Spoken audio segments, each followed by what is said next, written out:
ಹೆಚ್ಚು ನಿರೀಕ್ಷೆ ಇಡ್ತಾ ಇರುವಂತದ್ದು ಏರ್ಪೋರ್ಟ್ ಲೈನ್ ಕೂಡ ಮಾರ್ಗ ಕೂಡ ಸರ್, ಅದಕ್ಕೆ ಹೆಚ್ಚು ನಿರೀಕ್ಷೆ ಇಡ್ತಾ ಇದ್ದಾರೆ ಬೆಂಗಳೂರಿಗರು. ಹೌದು, ಅದಕ್ಕೆ ಏನು ಡೆಡ್ಲೈನ್ ಏನು ಕೊಡಲ್ವಾ ಏನು ಸರ್? ಕೊಟ್ಟಿದ್ದೇವೆ ಡೆಡ್ಲೈನ್. ಈಗ ಏರ್ಪೋರ್ಟ್ ಲೈನ್ ಅಂತ ಹೇಳಿದ್ರೆ ಅದು 2A 2B ಸೆಂಟ್ರಲ್ ಸಿಲ್ಕ್ ಬೋರ್ಡಿಂದ ಶುರು ಮಾಡಿ KR ಪುರಕ್ಕೆ ಬಂದು KR ಪುರದಿಂದ ನಾಗವಾರ, ಹೆಬ್ಬಾಳದಿಂದ ಏರ್ಪೋರ್ಟ್ಗೆ ಹೋಗುವಂಥದ್ದು. ಇಷ್ಟು ಪೋರ್ಷನ್ನು ಸೇರಿಸಿ 2A 2B ಎರಡು ರೀಚಸ್ ಅದು. ಅದರಲ್ಲಿ ಬೇರೆ ಬೇರೆ ಪ್ಯಾಕೇಜುಗಳು ಇದ್ದಾವೆ. ಈಗ ನಾವು ಸೆಂಟ್ರಲ್ ಸಿಲ್ಕ್ ಬೋರ್ಡಿಂದ KR ಪುರದವರೆಗೆ ಕೆಲಸ ಸ್ವಲ್ಪ ಅಡ್ವಾನ್ಸ್ ಸ್ಟೇಜಲ್ಲಿ ಇದೆ. ಅದು KR ಪುರದಿಂದ ಇಬ್ಲೂರು ಸ್ಟೇಷನ್ ಏನಿದೆ ಅದಕ್ಕೆ ಅಕ್ಟೋಬರಲ್ಲಿ ಇಂಜಿನನ್ನು ಬಿಟ್ಟು ಟ್ರಯಲ್ ರನ್ ಆರಂಭ ಮಾಡಬೇಕು ಅಂತ ನಾನು ಅವ್ರಿಗೆ ಈಗಾಗಲೇ ನನ್ನ ಸೂಚನೆಯನ್ನು ಕೊಟ್ಟಿದ್ದೇನೆ. ಅವರು ಅಕ್ಟೋಬರಲ್ಲಿ ಟ್ರಯಲ್ ರನ್ನನ್ನು ಆರಂಭ ಮಾಡೋದಕ್ಕೆ ಎಲ್ಲ ತಯಾರಿಯನ್ನು ಮೆಟ್ರೋ ಅವರು ಮಾಡ್ಕೊಳ್ತಾ ಇದ್ದಾರೆ. ಸೊ KR ಪುರದಿಂದ ಇಬ್ಲೂರುವರೆಗೆ ಪುಷ್ ಮಾಡ್ತಾರೆ ಟ್ರಯಲನ್ನು. ಇಬ್ಲೂರಿಂದ ಸೆಂಟ್ರಲ್ ಸಿಲ್ಕ್ ಬೋರ್ಡ್ಗೆ ಬಹುಶಃ ಅದೂ 3 ತಿಂಗಳ ನಂತರ ಡಿಸೆಂಬರ್ ಜಾನ್ವರಿ ಅಷ್ಟೊತ್ತಿಗೆ ಅಲ್ಲೂ ಕೂಡ ಟ್ರಯಲ್ ರನ್ ಮಾಡಬೇಕು ಅಂತ ಹೇಳಿದ್ದೇನೆ. ಇದು KR ಪುರದಿಂದ ಸೆಂಟ್ರಲ್ ಸಿಲ್ಕ್ ಬೋರ್ಡ್ಗೆ ಆಯಿತು. KR ಪುರದಿಂದ ನಾವು ಹೆಬ್ಬಾಳದ ಕಡೆಗೆ ಬಂದರೆ ಅಪ್ ಟು ನಾಗವಾರ ಪೋರ್ಷನ್ ಏನಿದೆ KR ಪುರದಿಂದ ನಾಗವಾರ, ಮುಂದಿನ ವರ್ಷ ಮಧ್ಯದಷ್ಟೊತ್ತಿಗೆ ಅದು ಎಲ್ಲ ರೆಡಿ ಆಗಿಬಿಡುತ್ತೆ. 2027 ಮಧ್ಯಭಾಗದಷ್ಟೊತ್ತಿಗೆ. ನಾಗವಾರದಿಂದ ಹೆಬ್ಬಾಳದವರೆಗೆ ಸ್ವಲ್ಪ ಸಮಸ್ಯೆಗಳು ಇದ್ದಾವೆ. ಅಲ್ಲಿ ವರ್ಕೇ ತುಂಬ ಕಾಂಪ್ಲಿಕೇಟೆಡ್ ಇದೆ. ಅಲ್ಲಿ ಮೆಟ್ರೋ ಸ್ಟೇಷನ್ಸ್ ಮಾಡೋದಾಗಲಿ ಮತ್ತು ಔಟರ್ ರಿಂಗ್ ರೋಡ್ ಇರೋದರಿಂದ ವರ್ಕ್ಗೆ ಕ್ಲಿಯರೆನ್ಸ್ ಆಗಲಿ ಎರಡೂ ಪ್ರಾಬ್ಲಮ್ ಇದೆ. ಜೊತೆಗೆ ಬೆಂಗಳೂರಲ್ಲಿ ಅದು ಒಂದೇ ಒಂದು ಲೊಕೇಶನ್ನು ಎಲಿವೇಟೆಡಲ್ಲೇ 2 ಸಪ್ರೇಟ್ ಟ್ರ್ಯಾಕ್ಸ್ ಬರ್ತಾ ಇದೆ. ಫ್ಯೂಚರಲ್ಲಿ ಒಂದು ಟ್ರ್ಯಾಕು ಬ್ಲೂ ಲೈನು ಏನೋ ಬರುತ್ತೆ, ಇದು ಆರೆಂಜ್ ಲೈನ್ ಬರುತ್ತೆ. ಅದಕ್ಕೂ ಈಗಲೇ ಅದು ಇನ್ನೂ ಬರಬೇಕು ಅಂತ ಹೇಳಿದ್ರೆ ಇನ್ನೂ 5 ವರ್ಷ ಆಗುತ್ತೆ. ಆದರೆ ಅದಕ್ಕೂ ಕೂಡ ಈಗಲೇ ಟ್ರ್ಯಾಕ್ ಹಾಕಬೇಕಾಗುತ್ತೆ. ಯಾಕಂದರೆ ಒಂದು ಸತಿ ಕನ್ಸ್ಟ್ರಕ್ಷನ್ ಮಾಡಿದ ಮೇಲೆ ಅದೇ ಜಾಗದಲ್ಲಿ ಹೋಗಿ ನಾಳೆ ಇನ್ನೂ ಒಂದು ಕನ್ಸ್ಟ್ರಕ್ಷನ್ ಮಾಡೋಕ್ಕಾಗೋದಿಲ್ಲ ಅಂಥೇಳಿ ಫ್ಯೂಚರ್ ಆರೆಂಜ್ ಲೈನ್ಗೂ ಸೇರಿಸಿ 2 ಅಂದರೆ ಒಟ್ಟು 4 ಟ್ರ್ಯಾಕ್ ಬರುತ್ತೆ. 4 ಟ್ರ್ಯಾಕ್ ಬರುತ್ತೆ ಕೆಂಪಾಪುರದಿಂದ ಹೆಬ್ಬಾಳದವರೆಗೆ. ಮರ್ಜು ಆಗುತ್ತೆ, ಅಲ್ಲಿಂದ ಸ್ಪ್ಲಿಟ್ಟು ಆಗುತ್ತೆ. ನೀವು ಹೇಳ್ದಂಗೆ ಇಂಟರ್ಚೇಂಜು ಮಾಡ್ಕೋಬೋದು ಅಲ್ಲಿ. ಸೊ ಇವೆಲ್ಲ ಸವಾಲುಗಳು ಬರೋದ್ರಿಂದ ಕೆಂಪಾಪುರದಿಂದ ಹೆಬ್ಬಾಳದವರೆಗೆ ಸ್ವಲ್ಪ ವಿಳಂಬ ಆಗುತ್ತೆ. ಅದು ಬಿಟ್ಟರೆ ಹೆಬ್ಬಾಳದಿಂದ ಏರ್ಪೋರ್ಟ್ ಕನೆಕ್ಟಿವಿಟಿಯನ್ನು ನೆಕ್ಸ್ಟ್ ಇಯರು ನಾವು ಒಂದು ಇಷ್ಟೊತ್ತಿಗೆ ಸೆಪ್ಟೆಂಬರ್ ಅಕ್ಟೋಬರ್ ಅಷ್ಟೊತ್ತಿಗೆ ಹೆಬ್ಬಾಳದಿಂದ ಏರ್ಪೋರ್ಟ್ವರೆಗೆ ಕಮರ್ಷಿಯಲ್ ಆಪ್ರೇಷನ್ನೇ ಮಾಡಬೇಕು ಅಂತ ಅವ್ರಿಗೆ ಹೇಳಿದ್ದೇನೆ.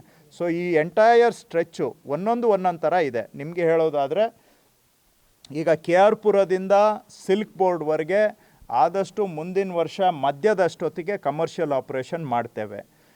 ಹಾಗೂ ಹೆಬ್ಬಾಳದಿಂದ ಏರ್ಪೋರ್ಟ್ವರೆಗೆ ಮುಂದಿನ ವರ್ಷ ಸೆಪ್ಟೆಂಬರ್ ಅಷ್ಟೊತ್ತಿಗೆ ಅದು ಕೂಡ ಕಮರ್ಷಿಯಲ್ ಆಪ್ರೇಷನ್ ಆಗುತ್ತೆ. ಮಧ್ಯದಲ್ಲಿ ಸ್ವಲ್ಪ ಟೈಮ್ ತೊಗೊಳ್ಬೋದು. ಅದನ್ನೂ ಕೂಡ ನಾವು ಏನೇ ಮಾಡಿ 2027 ಡಿಸೆಂಬರ್ ಅಥವಾ 2028 ಮಾರ್ಚ್ ಇಷ್ಟರೊಳಗಡೆ ಅದನ್ನು ಕಂಪ್ಲೀಟ್ ಮಾಡಿ ಎಂಟೈರ್ ಸೆಂಟ್ರಲ್ ಸಿಲ್ಕ್ ಬೋರ್ಡಿಂದ ಏರ್ಪೋರ್ಟ್ವರೆಗೆ ಇಷ್ಟೂ ಕೂಡ 2028 ಮಾರ್ಚ್ ಒಳಗಡೆ ಎಲ್ಲ ಆಪ್ರೇಷನಲೈಸ್ ಆಗಬೇಕು ಅಂತ ನಾವು ಸೆಕ್ಷನ್ ವೈಸು ಟಾರ್ಗೆಟನ್ನು ಅವ್ರಿಗೆ ಹಾಕಿಕೊಟ್ಟಿದ್ದೇವೆ. ಆ ದಿಕ್ಕಿನಲ್ಲಿ ಕೆಲಸ ಮಾಡ್ತಾ ಇದ್ದಾರೆ. ಮೋರ್ ಆರ್ ಲೆಸ್ ನಾವು ಆನ್ ಟ್ರ್ಯಾಕ್ ಇದ್ದೀವಿ.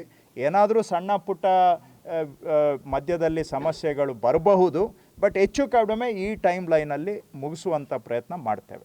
ಎಲ್ಲೋ ಲೈನ್ ವಿಸ್ತರಣೆ ಕೂಡ ಆಗ್ತಾ ಇದೆ ಸರ್, ತಮಿಳ್ನಾಡು ಬಾರ್ಡ್ರ್ವರೆಗೂ ಮಾಡಬೇಕು ಎನ್ನುವಂಥದ್ದು. ಗೊತ್ತಿಲ್ಲಪ್ಪ, ನೋಡಿ ಯಾವುದೋ ರಾಜ್ಯದವ್ರು ಏನೋ ಹೇಳಿದ್ರೆ ಅದಕ್ಕೆಲ್ಲ ನಾನು ಅವ್ರು ಹೇಳ್ಕೊಂಡಿದ್ದಕ್ಕೆ ಅವ್ರ ಪ್ರತಿಕ್ರಿಯೆ ಕೊಡ್ಬೇಕು. ನಾನು ಯಾಕೆ ಪ್ರತಿಕ್ರಿಯೆ ಕೊಡಲಿ? ಎಸ್, ಅವ್ರು ಹೇಳ್ಕೊಂಡ್ರೆ ನಾನು ಹೇಳಿದ್ದಕ್ಕೆಲ್ಲ ಅವ್ರು ಉತ್ತರ ಕೊಡ್ತಾರಾ? ನಮ್ಮದು ಸದ್ಯಕ್ಕೆ ಸರ್ವೆಗೆ ಕೆಲವೆಲ್ಲ ಪೋರ್ಷನ್ಸ್ ಕೊಟ್ಟಿದ್ದೀವಿ. ಯಾವ್ಯಾವ ರೂಟು ಫೀಸಿಬಿಲಿಟಿ ಬರುತ್ತೆ ಅಂತ ಸರ್ವೆ ಮಾಡೋದಕ್ಕೆ. ಆಯಿತಾ? ಸರ್ವೆ ರಿಪೋರ್ಟ್ ಬಂದ ಮೇಲೆ ನಾನು ಮಾತಾಡ್ತೀನಿ, ಅಲ್ಲಿವರೆಗೂ ಪ್ರಸ್ತುತ ಅಲ್ಲ. ಆಮೇಲೆ ದಯವಿಟ್ಟು ನಾನು ತಮ್ಮಲ್ಲೂ ಮನವಿ ಮಾಡ್ತೇನೆ, ನನಗಲ್ಲ ಮುಖ್ಯಮಂತ್ರಿಗಳ ಮೇಲೆ ತುಂಬ ಒತ್ತಡಗಳಿದ್ದಾವೆ. ಮೆಟ್ರೋನ ಇಲ್ಲಿಗೆ ಹಾಕಬೇಕು, ಅಲ್ಲಿಗೆ ಹಾಕಬೇಕು. ನಾನು ಯಾರ ಹೆಸರು ಹೇಳೋಕ್ಕೆ ಹೋಗೋದಿಲ್ಲ, ಯಾವ್ಯಾವ ಊರ ಹೆಸರು ಹೇಳೋಕ್ಕೆ ಹೋಗೋದಿಲ್ಲ. ಯಾಕಂದರೆ ಅವರವರ ಹಕ್ಕು ಅವ್ರು ಕೇಳ್ತಾ ಇದ್ದಾರೆ. ಆದರೆ ಮೆಟ್ರೋ ಒಂದೇ ಪರಿಹಾರ ಅಲ್ಲ ಅನ್ನೋದನ್ನು ನಾವು ಅರ್ಥ ಮಾಡ್ಕೋಬೇಕು. ಮೆಟ್ರೋ ಜೊತೆಗೆ ನಾವು ಸಬರ್ಬನ್ ರೈಲನ್ನು ಕೋಆರ್ಡಿನೇಟ್ ಮಾಡಿ RRTS ಅಥವಾ ಸಬರ್ಬನ್ ರೈಲನ್ನು ಕಾಂಬಿನೇಷನ್ ಮಾಡಿ ನಾವು ಬೆಂಗಳೂರು ಸುತ್ತ ಇರುವಂಥ ಟೌನ್ಗಳೇನಿದ್ದಾವೆ ಅವೆಲ್ಲ ಇವತ್ತು ಬೆಂಗಳೂರಿನ ಎಕ್ಸ್ಟೆನ್ಷನ್ನೇ, ನಾನು ಒಪ್ಕೊಳ್ತೇನೆ. ಒಂದು ರೀತಿ ಅವೆಲ್ಲ ಇವತ್ತು ಬ್ಯಾಂಗ್ಳೂರಿಗೆ ಸ್ಯಾಟಲೈಟ್ ಟೌನುಗಳೇ, ಅದು ನಮಗೂ ಅರ್ಥ ಇದೆ. ಆದರೆ ಮೆಟ್ರೋ ಒಂದೇ ಸೊಲ್ಯೂಷನ್ ಅಲ್ಲ. ಮೆಟ್ರೋ ಅದು ಸಾಧಕ ಬಾಧಕಗಳು, ಖರ್ಚು ವೆಚ್ಚಗಳು ಇರ್ತವೆ. ಅದು ವಯಬಲಿಟಿ ಬರದೇ ಹೋದಾಗ ಎಲ್ಲಿವರೆಗೂ ನಾವು ಮಾಡಲಿಕ್ಕೆ ಸಾಧ್ಯ ಅಲ್ಲಿವರೆಗೂ ಮೆಟ್ರೋ ಮಾಡೋಣ.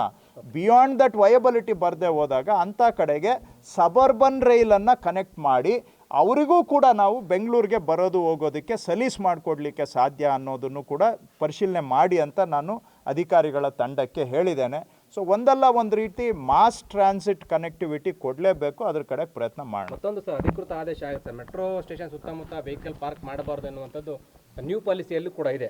ಅದನ್ನು ಅಧಿಕೃತವಾಗಿ ಆದೇಶ ಕೂಡ ಆಗಿಲ್ಲ, ಏಕೆಂದರೆ ಇಲ್ಲ, ಈಗ ಡ್ರಾಫ್ಟ್ ರೂಲ್ಸನ್ನು ನೋಟಿಫೈ ಮಾಡಿದ್ದೇವೆ. ಜನಗಳಿಂದ ತಕರಾರನ್ನು ನಾವು ಆಹ್ವಾನ ಮಾಡಿದ್ದೇವೆ. ಅವ್ರ ತಕರಾರು ಒಂದೇ ಅಲ್ಲ, ಸಲಹೆ ಸೂಚನೆ ಏನಾದರೂ ತಕರಾರು ಇದ್ದರೆ ಸಲ್ಲಿಸ್ಲಿಕ್ಕೆ ಅವಕಾಶ ಮಾಡಿಕೊಟ್ಟಿದ್ದೇವೆ. ಅದಾದಮೇಲೆ ಅಂತಿಮಗೊಳಿಸ್ತೇವೆ. JDS ಹೋರಾಟ ಮಾಡ್ತೀವಿ, ಈ ಶುಲ್ಕವನ್ನು ಬಿಡಬೇಕು ನ್ಯೂ ಪಾಲಿಸಿಯನ್ನ. ಅದು ಸಪ್ರೇಟಾಗಿ ಮಾತಾಡೋಣ. ಇವತ್ತು ಮೆಟ್ರೋ ಸರ್ BT ಏಕಾತ ಪರಿವರ್ತನೆಗೆ ನಾಳೆ ಕೊನೆ ದಿನ ಸರ್, ನಾಳೆ ಕೊನೆ ದಿನ ವಿಸ್ತರಣೆ ಆಗತ್ತಾ ಏನಂತ ಸರ್? ಅದ್ರ ಬಗ್ಗೆ ನೋ ಕಾಮೆಂಟ್. ಖಾಲಿ ನಿವೇಶನ ಸರ್.